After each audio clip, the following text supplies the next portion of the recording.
예루살렘은 회파되었습니다. 성전은 철저하게 파괴되었고 성전의 기물들은 전리품으로 전락되어 바벨론으로 옮겨졌습니다. 이스라엘 땅에 남아있는 사람은 비천한 자뿐이었습니다. 나머지 사람들은 각처로 뿔뿔이 흩어지고 말았습니다. 구약의 이스라엘은 여기서 끝이 난 것 같이 보입니다. 그래서 세상 사람들은 하나님의 백성들, 하나님의 나라는 망하였다라고 말하죠. 그러나 열왕기서 기자는 마지막을 바빌론의 포로로 잡혀가 있던 여호야긴 왕의 석방 기사를 다루는 것으로 마칩니다.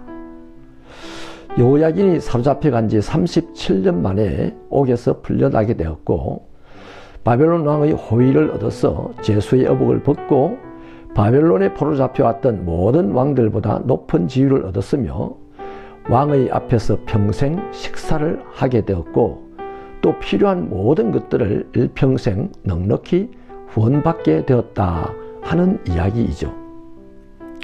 왜 열왕기 기자는 여호야긴 왕의 석방 소식을 전하는 것으로 열왕기서를 마쳤을까요?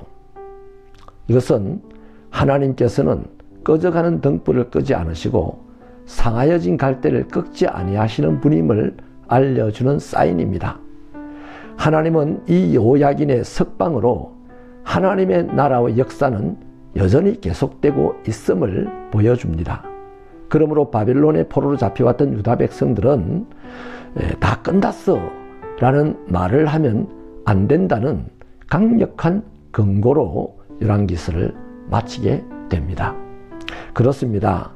열왕기서 저자가 결론적으로 말하고자 하는 것은 바로 이것이죠. 우리는 우리의 범죄로 말미암아 이곳 바빌론 땅으로 끌려왔지만 결코 소망이 끊어진 것은 아니다.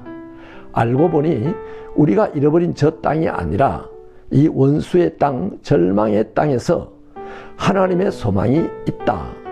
그러므로 우리가 땅이 아니라 하나님의 말씀을 붙잡는다면 이 절망의 땅에서도 하나님의 백성으로서의 정체성을 지킬 수가 있고 또 하나님의 백성으로서 삶의 꽃을 피울 수 있다라는 말씀으로 맞춰주는 것입니다.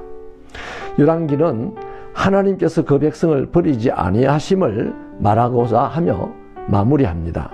사실 우리가 하나님을 버리는 일은 비일비재하죠. 그러나 하나님은 우리가 어떠한 일이 있어도 우리를 결단코 버리지 아니하십니다.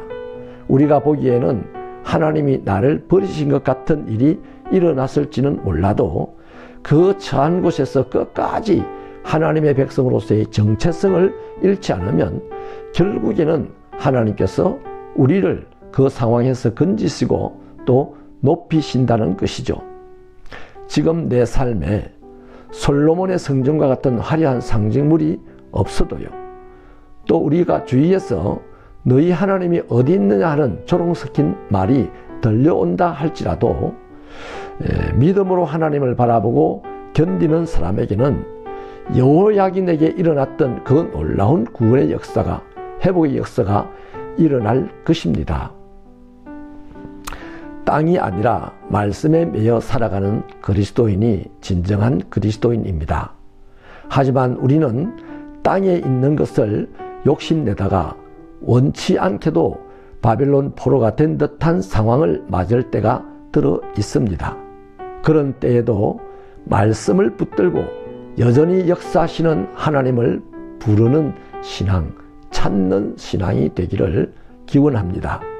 하나님은 그 이름을 부르는 자를 결단코 외면하지 아니하시고 그를 찾는 자를 결단코 맞아주시고 품어주십니다. 하나님의 은혜의 역사는 단 한순간도 쉬어가는 법이 없습니다.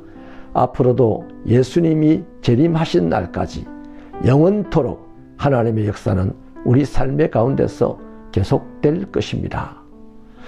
하나님, 내 삶의 현장에서 일어나는 일희일비할 일들 가운데서 우리의 신앙이 흔들리지 말게 하시고 눈에 보이는 것을 붙잡고자 애를 쓰기보다 우리의 눈에 보이지 않을지라도 하나님을 바라보며 하나님이 주신 말씀을 붙잡고 소망의 꽃을 피우는 우리들의 신앙이 되게 하여 주옵소서. 망한 땅 같아도 하나님은 망하지 않았으니 하나님과 함께 그 땅을 살려내는 우리의 신앙생활이 되게 하여 주옵소서. 예수님 이름으로 기도하옵나이다.